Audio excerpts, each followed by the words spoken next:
Mau mulai investasi tapi takut karena nggak ngerti saham? Tenang aja, karena di video ini kita akan ngebahas semua kebingungan kamu. Nah, apa sih itu saham? Saham adalah bentuk pemilikan atas suatu perusahaan yang sudah go public.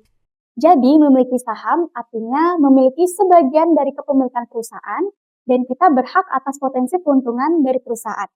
Contohnya bisa dalam bentuk capital gain maupun dividen. Contohnya, kalau kamu punya saham BBCA, artinya kamu memiliki sebagian kecil dari perusahaan Bank Sentral Asia. Terus kenapa ya harus investasi saham? Nah, yang pertama karena potensi keuntungannya besar.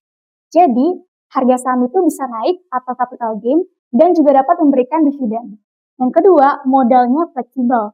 Jadi, kita bisa mulai dengan modal yang kecil, bahkan dari ratusan ribu rupiah. Yang ketiga, sebagai investasi jangka panjang. Jadi, saham itu bisa dijadikan sebagai tabungan masa depan dengan potensi pertumbuhan perusahaan. Nah, terus gimana ya cara mulai untuk investasi saham? Yang pertama, kita bisa buka rekening efek yang sudah terdaftar di perusahaan sekuritas, yaitu di Bursa Efek Indonesia. Yang kedua, setor dananya ke rekening dana nasabah sebagai modal transaksi. Lalu selanjutnya, kita bisa nih pilih perusahaan mana yang akan dibeli. Bisa saham dengan perusahaan yang stabil maupun saham dengan yang memiliki potensi keuntungan tinggi. Lalu, kita juga bisa membeli saham melalui aplikasi sekuritas, di mana kita perlu menentukan total lot yang akan dibeli. Biasanya, satu lot sama dengan 100 lembar saham. Nah, ini dia nih, ada 5 jenis saham yang perlu kamu ketahui. Yang pertama, ada saham blue chip, yaitu saham perusahaan besar dengan fundamental yang stabil. Yang kedua, ada saham secondliner, yaitu perusahaan yang berkembang dan memiliki potensi pertumbuhan tinggi, tetapi memiliki resiko yang tinggi juga.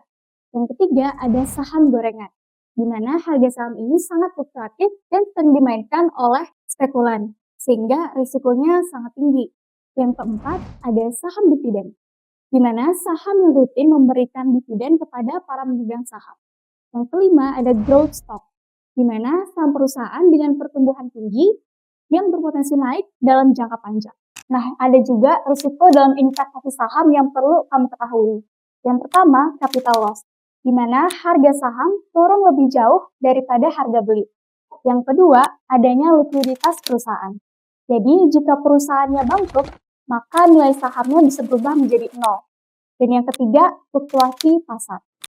Jadi, harga saham itu sebenarnya dipengaruhi juga oleh kondisi ekonomi, sentimen pasar, dan juga berita-berita yang ada di sosial media.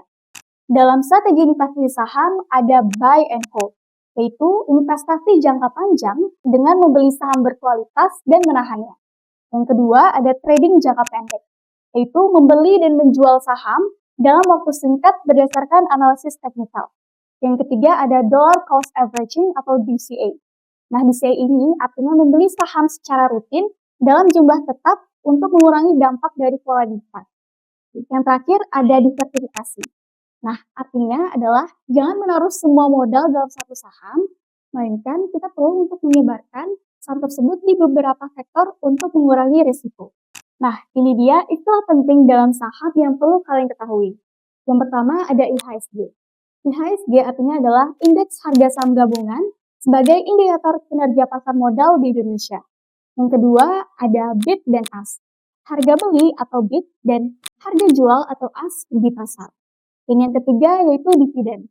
Dividen artinya adalah pembagian keuntungan perusahaan kepada para pemegang saham. Yang keempat ada stock split, yaitu pemecahan harga saham agar lebih terjangkau. Dan yang terakhir ada right issue. Right issue artinya adalah perusahaan yang menerbitkan saham baru untuk menambah modal. Nah, ini dia nih tips investasi biar nggak boncos. Kalau kalian masih pemula dalam investasi, mulai dari saham blue chip. Jadi, jangan langsung masuk ke saham-saham gorengan. Nah, yang kedua, gunakan uang dingin atau uang yang siap diinvestasikan dalam jangka panjang. Dan yang ketiga, pantau terus laporan keuangan dan berita ekonomi yang bisa membantu kita untuk lebih memahami pergerakan pasar. Dan yang terakhir, sabar dan konsisten. Karena investasi itu butuh strategi, bukan sekedar keberuntungan. Warren Buffett pernah bilang, jangan taruh semua telur dalam satu keranjang. Tapi kalau keranjangnya gede dan kuat, ya taruh aja. Nah, kalau kalian suka tipe konten kayak gini, you know where to find us.